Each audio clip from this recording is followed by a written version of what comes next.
Zoveel mogelijk mensen zo vaak mogelijk gelukkig maken. Met die gedachte begonnen Gerard en Emma in het prachtige Holset hun moestuin, waarvan de opbrengst bestemd is voor de voedselbank in Vaals.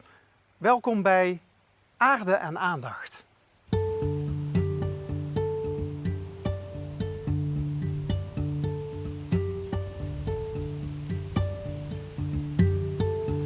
Hier is een gemeen afstapje.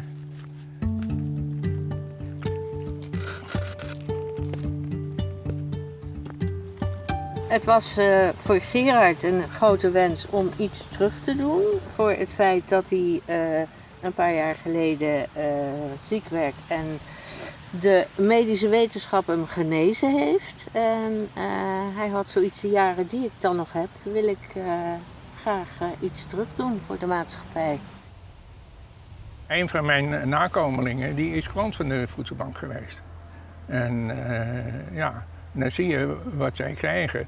En Ja. als er dan groenten zijn, dan is het vaak groenten die over de TZT-datum heen is. Ja. Ja.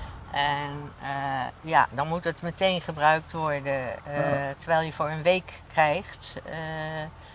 En ja, wat is er lekkerder dan verse groenten? Ja.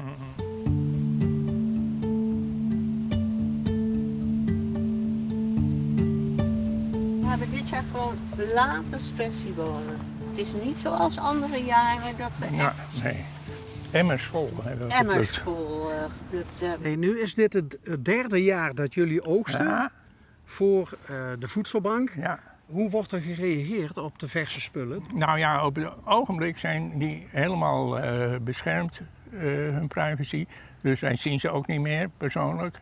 Maar jullie krijgen wij vast horen signalen. via dat het, ja, dat wordt wel gewaardeerd natuurlijk.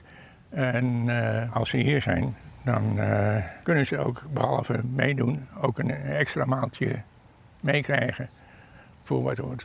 Even naar het tunneltje. Ja, Heel ja. goed, hoor. Ja, Wil daar je komt, dat wel? daar komt een mooie warmtegolfje naar buiten. Waar zijn de aubergines, Emma? Hier is er nog één. En hier zijn de tomaten van de buurman. Die zijn ook niet gering. Ja, zo had koop je ze zaden. ook niet in de supermarkt.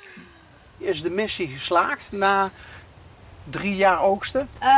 Nou, eigenlijk hebben we wat meer activiteiten van de vrijwilligers nodig om het groter te maken. Oké. Want we hebben de grond, alleen we kunnen het niet allemaal verbouwen. Dus als we het allemaal willen verbouwen, dan moeten we wat meer activiteit van vrijwilligers hebben. Oké. Ja. Doe voorzichtig. Ja, mijn lopen dat is een soort horizontaal alpinisme eigenlijk. Ik kijk van het ene steunpunt naar het andere en dan navigeer ik. Het volgende is die leuning van de stoel. Ja, maar Gerard, je bent ook al 90, hè? Ja, Ja.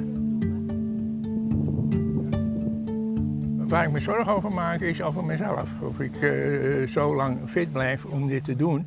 En of het me lukt om dit over te dragen aan iemand die het organiseert.